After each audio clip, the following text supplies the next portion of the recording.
जाट समाज का एक ही रुख रहेगा और हमारी वीरता है, हमारी आने वाली पीढ़ी सीखेगी उनसे, वो हम लगा के छोड़ेंगे, देख लेंगे प्रशासन जो आएगा। जब रॉयल फैमिली के जो मुखिया बैठे हैं, अगर वो यहाँ नहीं रहते हैं तो ये दोनों क्या यहाँ हनुमान चालीसा पढ़ते हैं क्या?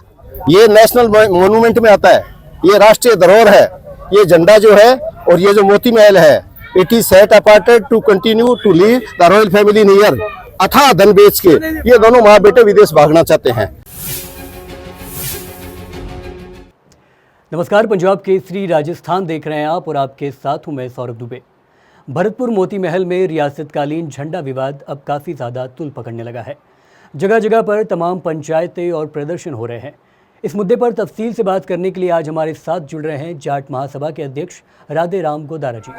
सीधी बात करते, मोती महल के रियासतकालीन झंडा जो हटाया गया है, अनिरुद्ध सिंह कहते हैं कि यह झंडा भरतपुर स्टेट का है, हर घर में कोई भी झंडा लगाया जा सकता है। इस मुद्दे पर क्या कहना है आपका? अगर वो ठीक बोलते हैं तो बात यही होती। अनिरुद्ध सिंह कह रहे हैं कि it belong to me, it's my personal property.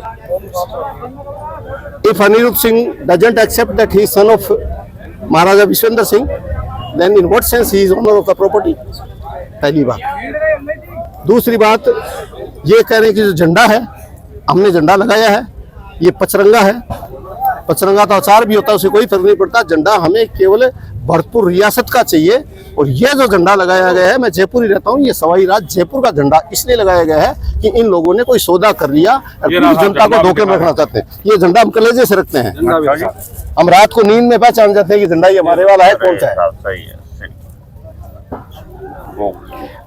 अगर ये भी हो सकता है कि ये विवाद सिर्फ झंडे का ना होकर विश्वेंद्र सिंह और अनिरुद्ध सिंह के बीच मनमुटाव को लेकर हो सकता है, क्या कहना है आपका? नहीं, इसमें मनमुटाव नहीं है, ये बड़ी सियासत की चाल है। ये एक जाट बिरादरी को खत्म करने का पूरा राष्ट्रीय स्तर का एक कार्यक्रम है, जिसके अंदर इनकी केवल मात्र जाटों की एक ये रियासत है। इसको खत्म करके नेस्ता नबूद करके, चाहे 5 रुपए की चीज इनको 25 में लेनी पड़े, ये उस कुठाराघाती नीति का बाहर का है, जिससे हमने जनता को आगाह करवाया है कि इसके अंदर जीवन पर्यंत महाराजा विश्वेंद्र सिंह रहेंगे। 21 सितंबर को महापंचायत में होने वाले झंडे को लेकर लगाने का जो निर्णय लिया गया है, वहीं दूसरे पक्ष का कहना है कि हमने प्रशासन को अवगत करा दिया गया है। कौन सा प्रशासन? मैं प्रशासन में रहा हुआ हूँ, होता ही नहीं प्रशासन। प्रशासन अगर होता तो आप दूसरा झंडा कैसे लगाते? ये नेशनल मॉन्यूमेंट में आता है, ये राष्ट्रीय धरोहर है, ये झंडा जो है और ये जो मोती महल है, it is set aparted to continue to live the royal family in here. ये उसका व्यक्तिगत नहीं है। जब रॉयल फैमिली के जो मुखिया बैठे हैं, अगर वो यहाँ नहीं रहते हैं तो ये दोनों क्या यहाँ हनुमान चालीसा पढ़ते हैं क्या? जाट समाज का झंडे को लेकर क्या रुख रहेगा आगे? जाट समाज का एक ही रुख रहेगा, न केवल जाट समाज का, 36 बिरादरियों का रुख रहेगा कि हमारे भरतपुर रियासत का जो झंडा है वो हमारे आन मान शान की बात है और वो हमारी वीरता है, हमारी आने वाली पीढ़ी सीखेगी उनसे, वो हम लगा के छोड़ेंगे, देख लेंगे प्रशासन जो आएगा। क्या आपको लगता है इसमें किसी तरह की राजनीति हो रही है? राजनीति ही हो रही है इसमें। यह केवल हल्का काम नहीं है, ये कोई बाप बेटे की लड़ाई। अगर बाप बेटे की लड़ाई होती तो इतनी बड़ी सरदारी नहीं आती।